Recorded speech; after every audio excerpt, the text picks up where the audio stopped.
the chairman of this occasion, Justice Honorable representing the Chief Judge, members of the Gani Fawehinmi family present, level 6, discussants, great Nigerian people, articulate Nigerian people, radical Nigerian people, Nigerian people, greatest of the greatest.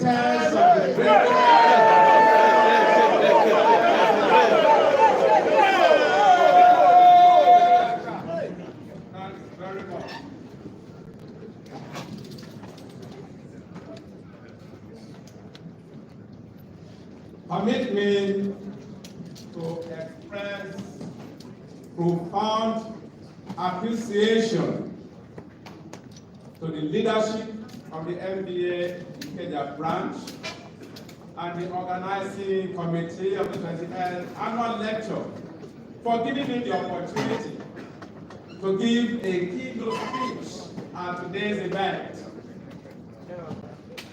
When the chairman of the MBA Ikeja branch contacted me, I instantly said the invitation was a decree which I could not turn down in spite of my very difficult. I first met Gani Fawehinmi one-on-one sometime in 1989 after I was released from a 9-month detention. He had also been arrested and detained. He was being brought from detention to stand trial before the transition to civil rule and subsequent tribunal sitting then at Badagry. I went to the proceedings to solidarize with him. From 1989 till he passed on, I had the privilege of a special relationship which perhaps no other person enjoyed. To facilitate our political relationship, he built a bungalow consisting of 3 rooms, and the third for me on a permanent basis whenever I was in Lagos. While the room for his mother could accommodate any other close political friend of his, mine was to be locked up, even when I was not in Lagos to use it. The point I seek to make is that I experienced him at a very close range for about 2 decades. He was my benefactor, my mentor, my teacher, my confidant, and a great source of inspiration. I remember Mr. Femi was one of the guests of Gani who used his mother's room. Another person who was always a regular visitor is the governor of Kaduna State, Obasani. Why self-determination groups seek to escape Nigeria? I try to be concrete in the presentation of this paper.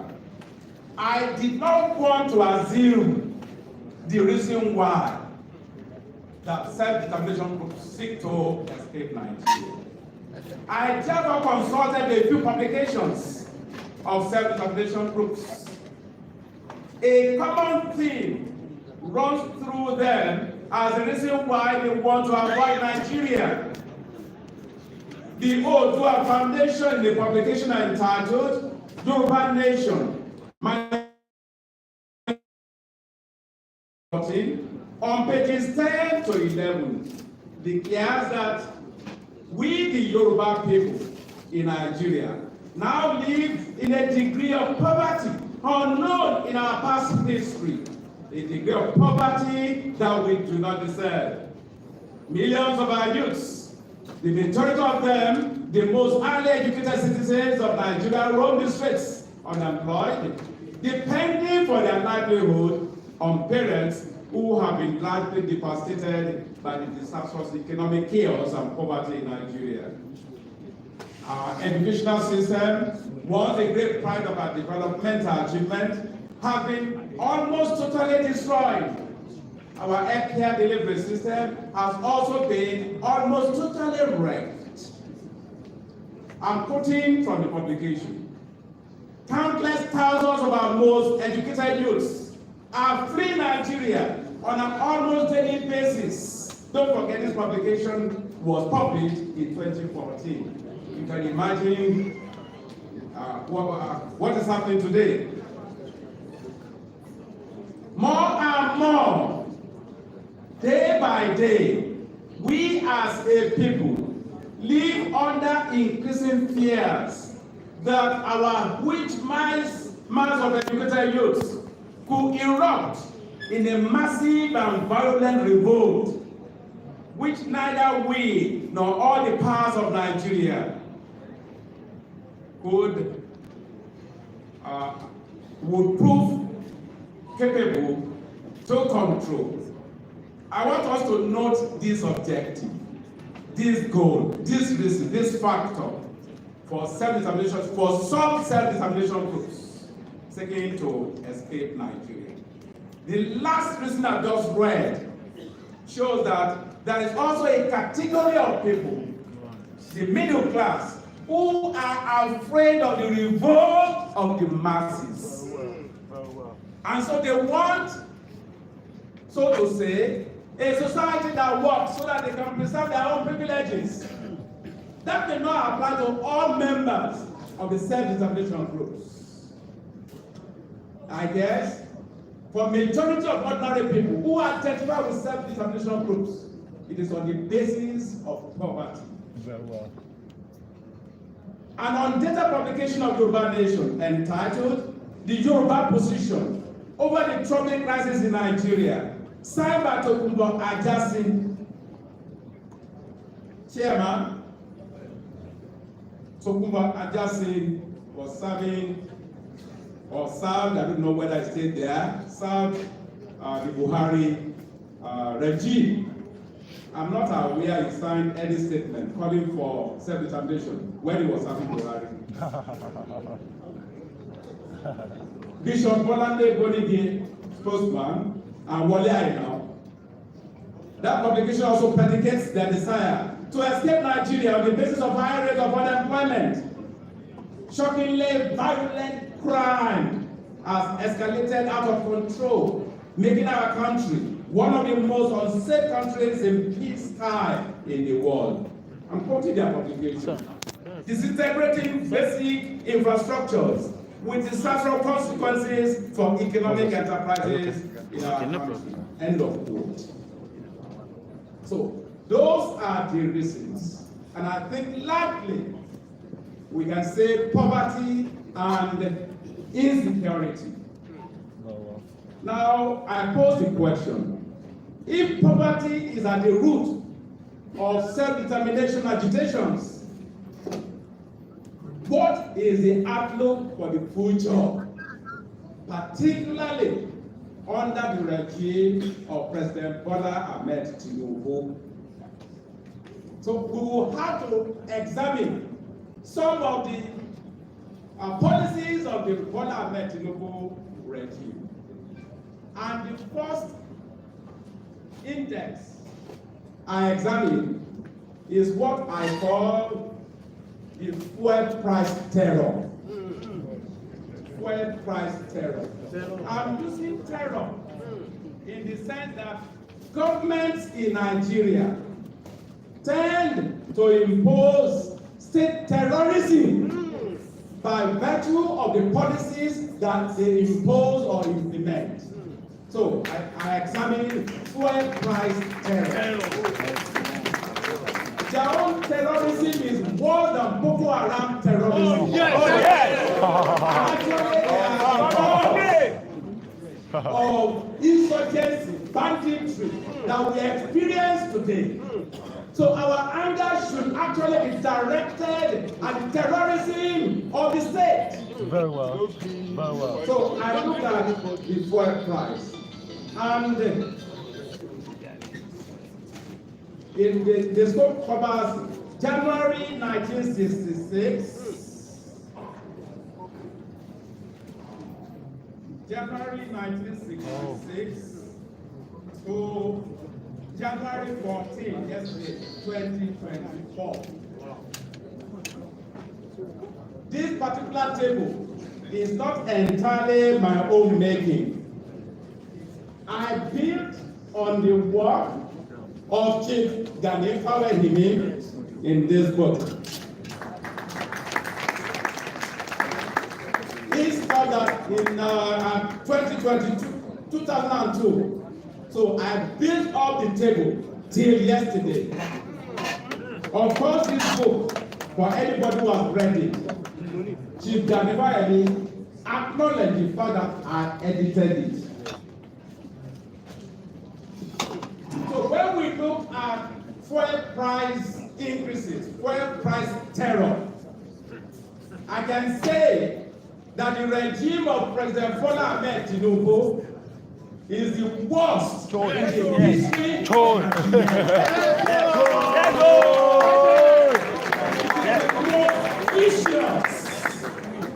in the history of Nigeria. And he made a speech, President Bola Ahmed Tinubu made a speech on the 31st day of July last year. And I will just read a few lines in paragraph 12 of that speech. Yes. Those few lines in paragraph 12 of President Bola Ahmed Tinubu's speech of 31/7/2023 defines the man, Bola Ahmed Tinubu, from the point of view of his intention for the masses of our people. I quote, he said, "Our economy is going through a tough patch, and you are being hurt by it. The cost of fuel has gone up. Food and other prices have followed it. Households and businesses struggle. Things seem anxious and uncertain. I understand the hardship you face. I wish there were other ways, but there is not. If there were, I would have taken that road as I came here to help, not hurt the people and nation that I love."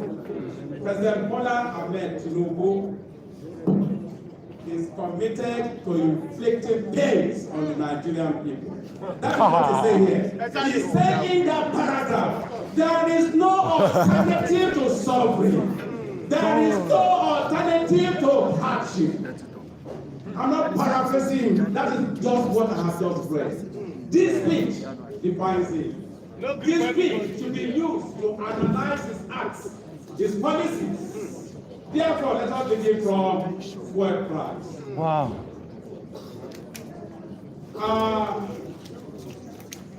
In January 1966, the fuel price was 8.80 kobo, not naira. Today, as of yesterday, when I bought fuel at the rate of 650 naira per liter. It might be higher or lesser elsewhere. But generally speaking, today in Nigeria, it is over 600 naira. Even when he took over, about May, when APC took over, by 2015, fuel was selling at 87 naira per liter. Today, it is 650. So the regime, from the point of view of fuel price is the worst enemy of the Nigerian people. Then, another one I examined is exchange rate. By exchange rate, we are talking about devaluation of the currency. When the currency of a nation is devalued, the living standards of the people are being devalued. That is the implication. Today,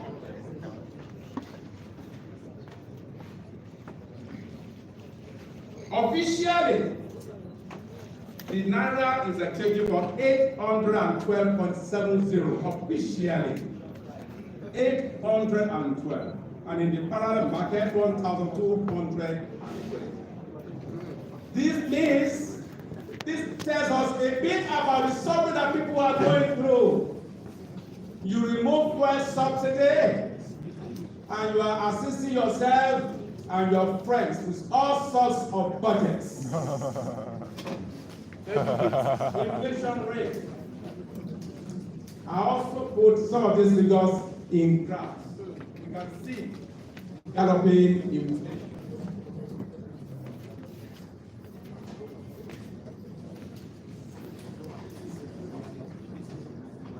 Then I also examine minimum wage and purchasing power. In 1981, the minimum wage was 125 naira. In that year, minimum wage will buy, if it was utilized to buy fuel, will buy 817 liters. In that year, the exchange rate was 0.6 kobo to $1. I remember when I traveled to Italy about 1983 as an education officer of Nigeria Labour Congress. I didn't have to keep any foreign currency. I became a billionaire even with my little allowance that I got from the NLC. Fuel price then was 50.3 kobo. And the minimum wage was equivalent to $208. Today, the minimum wage of 30,000 naira can only buy 48 liters. And the official exchange rate of 813, the minimum wage today is $37.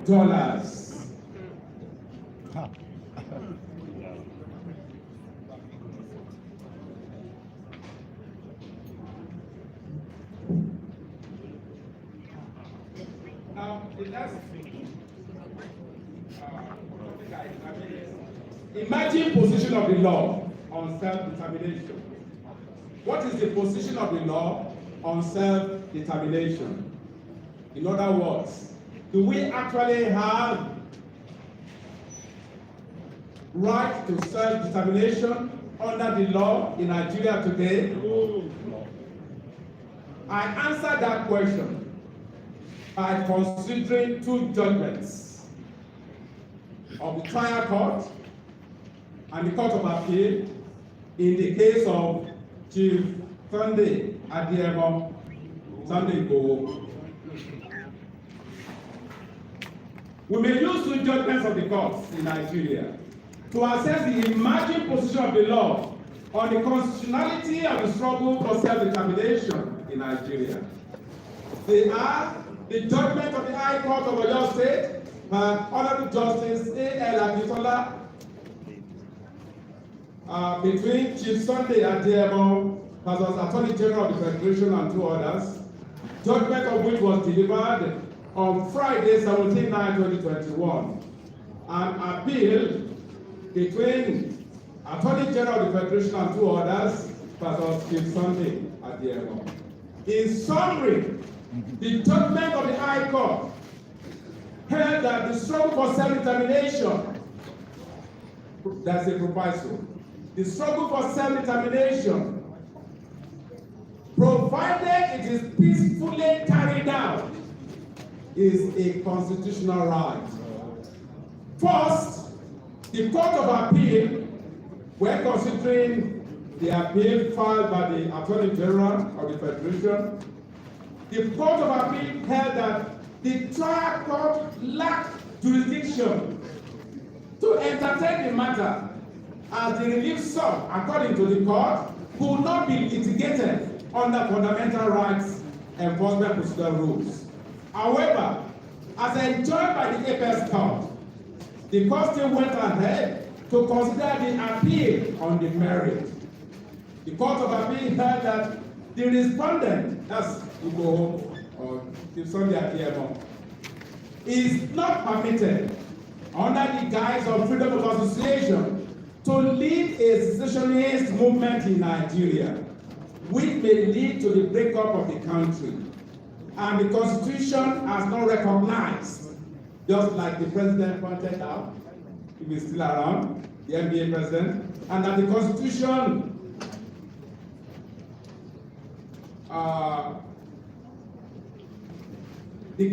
the Constitution has not recognized any right that permits people to come together and form an association for the purpose of breaking up Nigeria or seceding from Nigeria and establish another republic within Nigeria.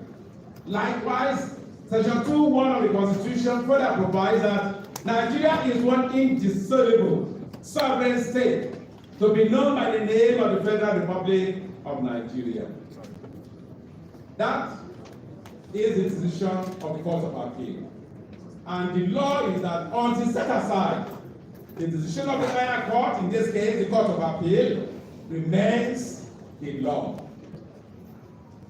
It is perhaps necessary that we highlight some details of the reasoning of the two courts beyond the decisions given. We start with the High Court judgment, which sum up the case of the applicant as follows. Now, the summary of the applicant's case is that the second and third respondents, the second respondent in that case was SSS, State Security Service, and the third respondent was the director, State Director, SSS, or your state. The first, of course, was the AG. Now, the summary of the applicant's case is that the second and third respondents, through their agents, invaded his residence between the hours of 1 a.m. and 3 a.m. in the wee hours of the night. It is his case that the second and third respondents said agents of the second and third respondent did not gain regular access into his premises, but shot their way through breaking down his gates, doors, and damaging his house, premises, cars, and cutting away valuables therefrom. And that in the process of their indiscriminate shooting, they killed 2 of his guests, dragged their bullet-ridden, bleeding bodies on the floor, which resulted in blood-stained floor and walls. The second and third respondent agents did not stop at shooting at human beings, but they also shot at and killed even animals in the home of the applicant, presuming that he might have turned into those animals. It is the case of the applicant that it was in the bid of the respondent to stop him from continuing to propagate his beliefs about the Yoruba nation that the visitors sought untold violence aimed at exterminating him. In point of fact, it is his case that one of his agents that was killed was mistaken to be him, and that a woman who allegedly led the assault bellowed at the agents of the second and third respondents to ensure that the applicant was caught dead or alive. They shot into the ceiling and vandalized the entire household in search of the applicant, who claimed he was in hiding in the same premises. Again, it is the applicant's case that some of the agents of the second and third respondents sought to set his house ablaze, but that one woman in their midst stamped down her foot and forbade them from so doing. But they shot at his cars and damaged them, shattering glasses, windshields, and generally causing carnage. The comprehensive story as presented by the applicant is contained in the affidavits of Sunday Ojebode and Amsa Bashiru Ariyo and the further affidavits. The same are hereby incorporated into the judgment by reference. The applicant equally claimed in the affidavit in support of this application that a number of members of his household were taken away by the agents of the second and third respondents, while a few of them were released at Akure and given the sum of 20,000 naira to facilitate their return journey to Ibadan. The applicant also claimed that when the second and third respondent came into his residence, they did not even give any opportunity for anyone to sack them. Neither did they produce any search warrant before they attacked the home. Because of the gunshots fired by the agents of the second and third respondents, every member of the applicant's household and premises scampered to safety. But in the process, the applicant's house and toilets were all severely damaged. The case of the applicant against the first respondent is that under section 150 of the 1999 Constitution, the first respondent, that is the AG of the Federation, being the chief law officer, has the duty and responsibility of defending the second and third respondents who are agents of the federal government of Nigeria, and that it is in that capacity that the first respondent was joined in the suit. Furthermore, the applicant alleged that the voice of a woman who led the attack on his residence issued a command for the said agents of the second and third respondent and not to spare the life of the applicant and that it must be killed. This, according to the applicant, constitutes a threat to his life protected under section 33 of the Constitution. On the part of the first respondent, his defense was a general denial of him not being involved in the ordeal of the applicant, but that of the second and third respondents will appear to be an admission that indeed they went to the residence of the applicant on the fateful night in furtherance of their statutory duties based on intelligence that the service received that the applicant was harboring arms and ammunition. It was based on intelligence that they went to carry out what they did.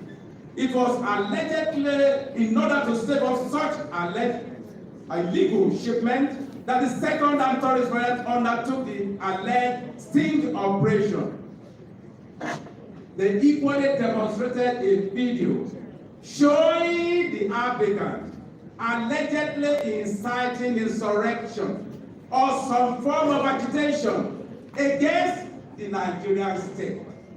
The details of the insurrection being incited were not given. On reflection, it seems to me that the court is speaking here. It seems to me that it is the invidious interpretation of the second and third respondents of the activities of the applicant as contained in the video, a peaceful propagation. That was what the trial court found. The trial court established that the video was a peaceful propagation of the pan-Yoruba beliefs in the applicant that perhaps fueled the arbitrary aggression and prejudice with which the agents of the second and third respondent visited the residence of the applicant. This court observed that the second and third respondents were silent on the manner of procedure by which the alleged arms and ammunition were allegedly recovered from the residence of the applicant. No forensic evidence was shown to pin the said weapons to the applicant by the second and third respondents or their agents.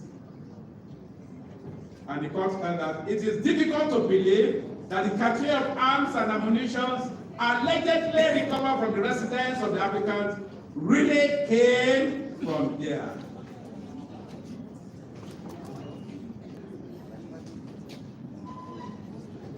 It is remarkable that the second and third respondents did not specifically deny the facts deposed by the applicant about the invasion of the applicant's residence. What the second and third respondents have done in the instant case has been to condemn the applicant without trial, based on mere suspicion.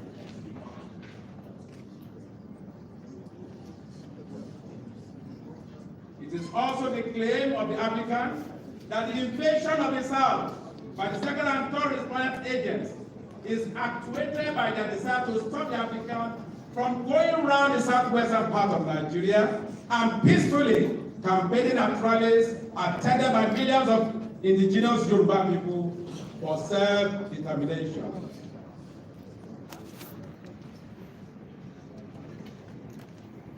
I'm being put under a difficult situation.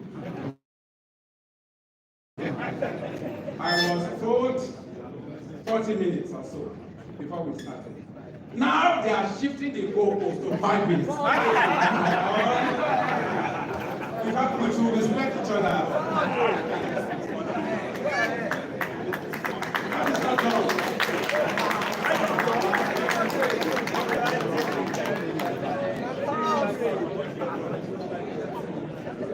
Now, the Court of Appeal.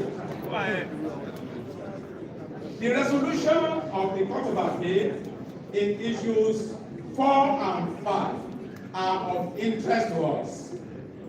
Issue 4, as formulated, is whether the learned trial judge was right to have held that the respondent had the statutory and constitutional right to propagate the establishment of the Yoruba nation or Oduduwa Republic in Nigeria, contrary to Section 2(1) and 1(2) of the Constitution of the Federal Republic of Nigeria.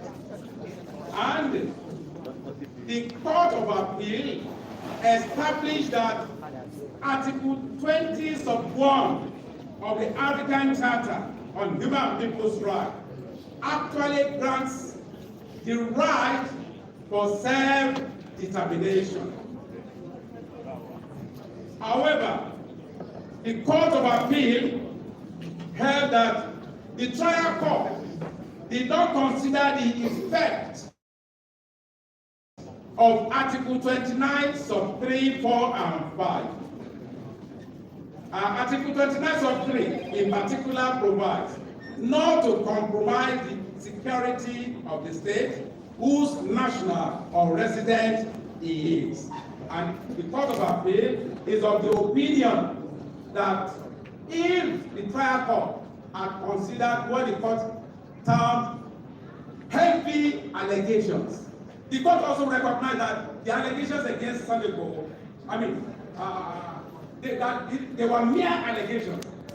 They had not been proved, established, and they had not been found guilty of those allegations. But the court felt that if the trial court had considered the effect of Article 29 sub 3, 4, and 5 of the same African Charter, the court would not have found in favor of the applicant. The court also held that the court did not pay attention to Articles 3 and 4 of the United Nations Declaration on the Right of Indigenous Peoples promulgated by the 107th Plenary Meeting of the United Nations. That resolution has not been ratified. My question is, if the court established that the African Charter has been domesticated and that it guarantees the right of self-determination, what principle of law will be used to deny enforcement of Article 20 of 1 of the African Charter, just on the basis that another treaty, which has not been domesticated, has not been domesticated. I find that to be intriguing.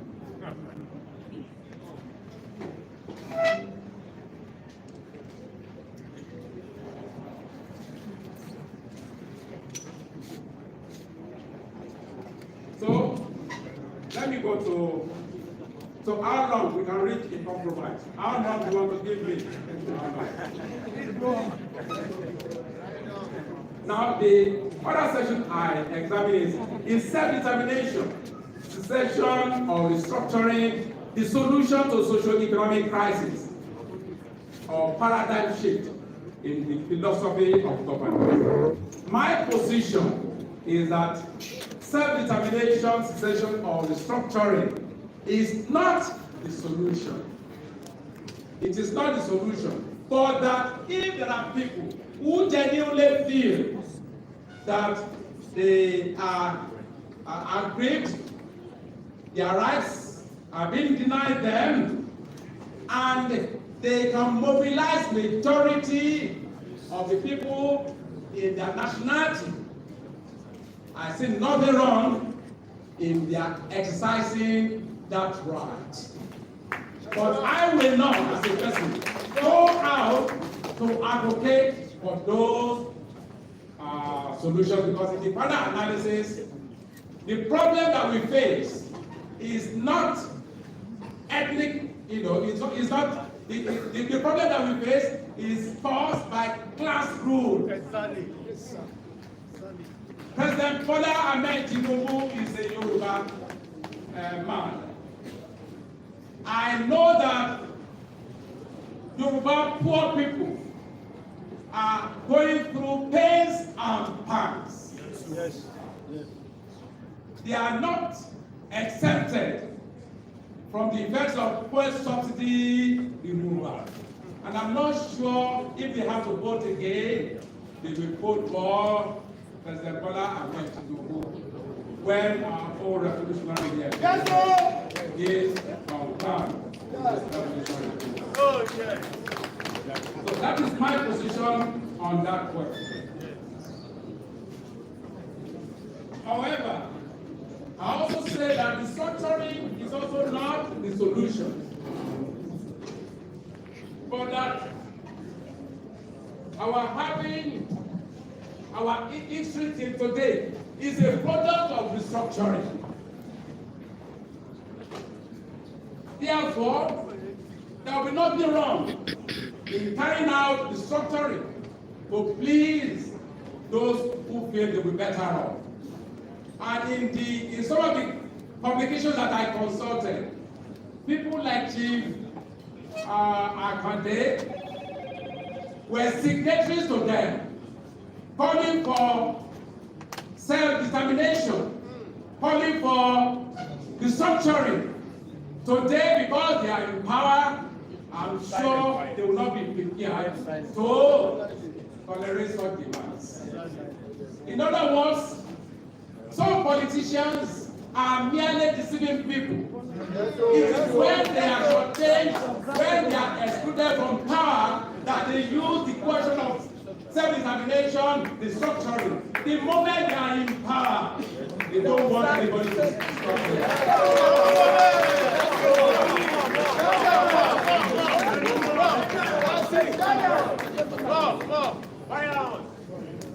So, I advocate that what we need to fight for is what I call a paradigm shift in the philosophy of governance. And before I go into that, I also suggest that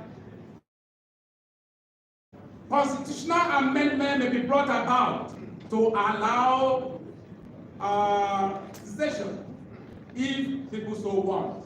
But let me also say that all the literature, the publications that I consulted, most of them are merely asking for what is understood as internal self-determination. They are actually not calling for secession. by their own reading publications. And I see nothing wrong in this. The example of the Soviet Union, Article 72 of the Constitution provides that, I quote, each Union Republic shall retain the right freely to secede from the USSR. That is, if they can muster a majority to support such a call. So, I advocate a paradigm shift in the philosophy of governance, which will include income redistribution, reduction of income inequality, and as I advocated when I contested to the governor of Oyo State in 2003, a program of a governor on a worker's wage.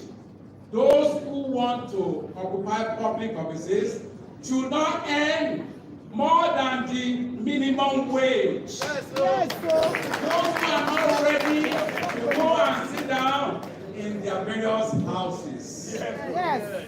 Those who are ready should be prepared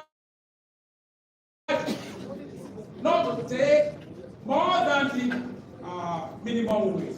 Owela Kemba, the former Secretary General of OATU, Organization of African Trade Union Unity, told me that in Cuba, legislators do not earn any pecuniary benefit. All they earn is the commendation by the members of the public in the street. They will have to find the time to attend the legislature to make laws, but they are not being remunerated in any way. That is the kind of program that we need. I thank you for your attention.